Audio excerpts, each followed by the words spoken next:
At some stage in your life, you may have a dream in which the scene or the setting of the dream is a natural disaster.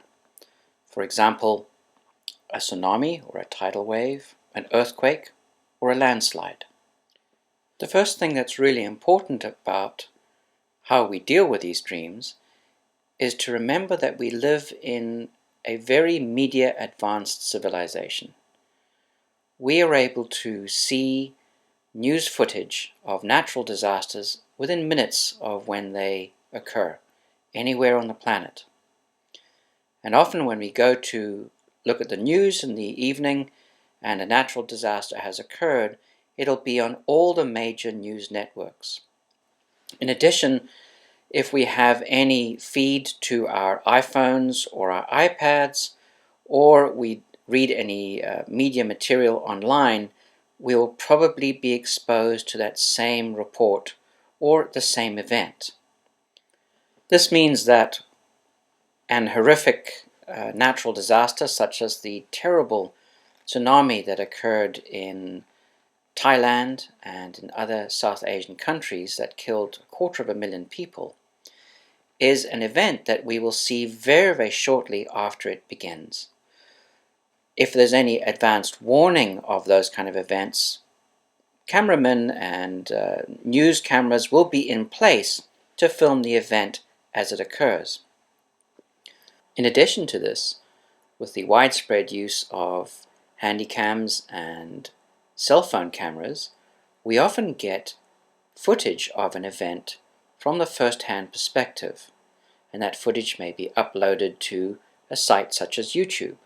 Within a few days or even a few weeks of that kind of event, we often see documentaries about it or first-hand survivor accounts of the event. And these are, again, in the common media feed that we interact with on a daily basis. On the anniversaries of catastrophic events, we often see reviews or review documentaries about these events. We know that the unconscious will use the day's residues or events from the day as a basis for the creation of some dreams. So often we will find we dream of someone we met that day or a place we went to that day. So if we're exposed to a lot of media attention to a terrible natural disaster, it seems reasonable that the psyche is going to pick up on those days' events and incorporate them in our dreams. So I find that in the 21st century, many people will have dreams of, say, the tsunami that happened in Thailand, will have dreams of the terrible earthquake in Pakistan, events like that, that in some way they are incorporating into their dream to try and make sense in an individuation way.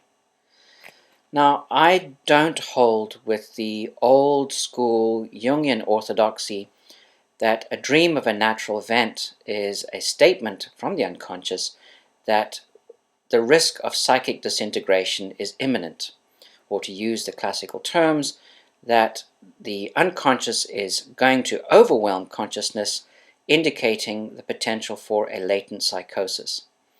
I don't find that a useful argument in the 21st century. When Jung originally made that kind of argument, he was living in a time when people didn't have live news coverage of anything. And if there was a terrible event somewhere on planet Earth, people would read about it in the newspapers the next day or the next week. It's different for us now. We're able to see a tsunami as it happens. We're able to watch an earthquake as it happens. As with all dreams, we must bear in mind that the unconscious is commenting on a conscious attitude. And if it chooses to use a natural disaster as a symbolic statement, we have to interpret the dream in light of that symbol. The real danger, I find, is that people tend to see an issue such as a whirlwind or a tornado in their dreams as representing a very specific thing.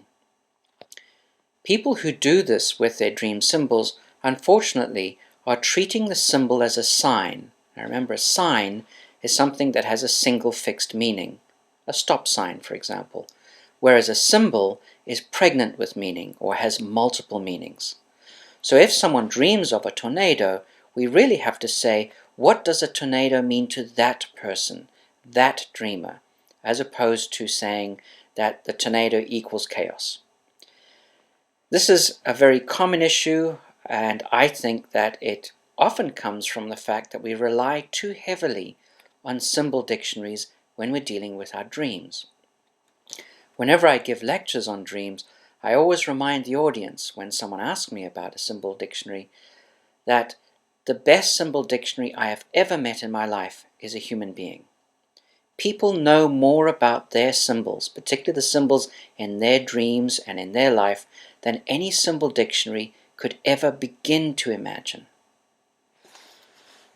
So, to make sense of a dream in which there's a tornado or a tsunami or an earthquake, we really have to go back to the person who owns the dream, which is the dreamer, and get them to tell us what those symbols mean in their life, and in particular, how that kind of dream symbol may connect with what's going on in their conscious world. So what have they experienced in the past 2 or 3 days, and how is the dream trying to give them a message about an alteration of their conscious attitude?